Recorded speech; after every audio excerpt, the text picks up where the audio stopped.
Kamakailan po, Mr. Las Cañas, ay nagkaroon po kayo ng interview kay Ginoong Antonio Montalban ng Vera Files, kung saan po nabanggit mo na si former President Duterte ay Lord of all drug lords.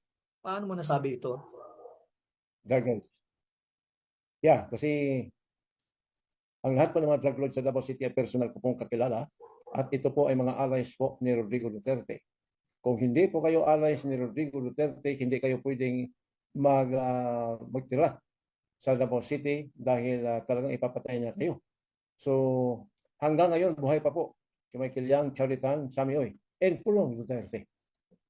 Totoo rin po ba na membro daw ng Chinese Triad? Ito po yung drug syndicate na international po yan eh. Itong si Congressman Pulong Duterte. Totoo po yan. Dahil nung personal kami nakausap, kinubaran ko siya sa lodge namin sa Mason kasi pumasok siya at gusto siya magpa-initiate. Part of the initiation, yung hubaran ka. Noong nakita ko ang kanyang napakalaking tattoo, katulad sa tattoo ito ni Michael Yang, then tinanong ko sa kanya bakit siya nagpatato. Sabi niya, bro, ako ay honorary member ng Samgor Triad Group. So paano niyo po ma-describe yung relationship nitong Charlie Tan at Sammy Uy, Michael Yang kay dating Pangulong Duterte? Ano po yung pagkakaugnayan nila? Pagkaalam ko nung nakabalik si Mayor Rodrigo Duterte noong 2001, palagi sila nag-meeting sa Hotel Elena. Itong mga triad na ito, kasama si Mayor Duterte, si Michael Yang, si Sammy Uy, si Charlie Tan. At minsan si Alan Lim, nakikita ko yan. Yung Hotel Elena is very low profile place. Pero ito ang paborito talagang hangout ng mga ito sa Davao City. Nasa ng Davao City po ito nakalocate. Sir, nabanggit niyo po na may laboratory, Shabu Laboratory ata itong sabi niyo po itong si dating Pangulong Rodrigo Duterte. Sir, baka Yes. pwede niyo pong i-describe kung ano pong laboratorio to, saan po to dating makikita, ano po yung mga operasyon doon, sir? Baka pwede niyo pong i-detalye para sa ating mga kasamahan sa media. Okay. Mga year 2021, nung bumalik siya, 2002, inassign niya ako na mag-security sa isang kanyang mga Filipino-Chinese kaibigan, particularly Sammy Charlie Tan and Michael Yang, na nagtayo daw ng isang canfish factory sa Dumoy Toril, which is naniwala naman ako, kasama ko dito si SPO4 Sanson Binaventura.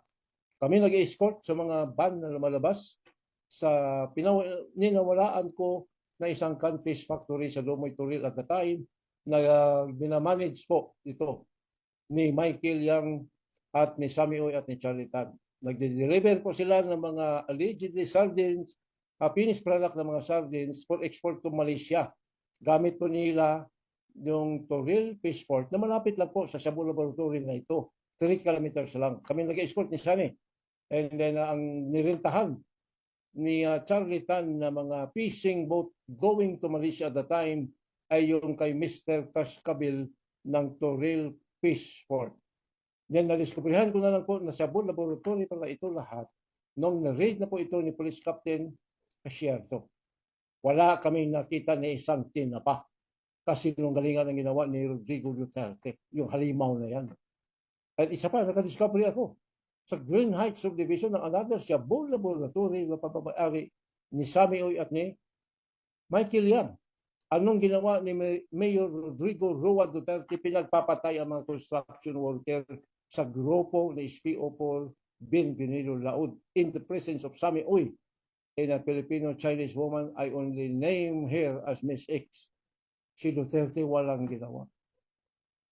Mag-apply ako ng search warrant doon, kaya huhulihin ko na sana ito. Pero anong ginawa ni Duterte? Gimislead kami ng halimaw na ito. Talagang demonyo talaga ito. Saka grabe ang ginawa niya. 3 Shabu Laboratory ang nadiskubrihan sa Davao City during his mayorship.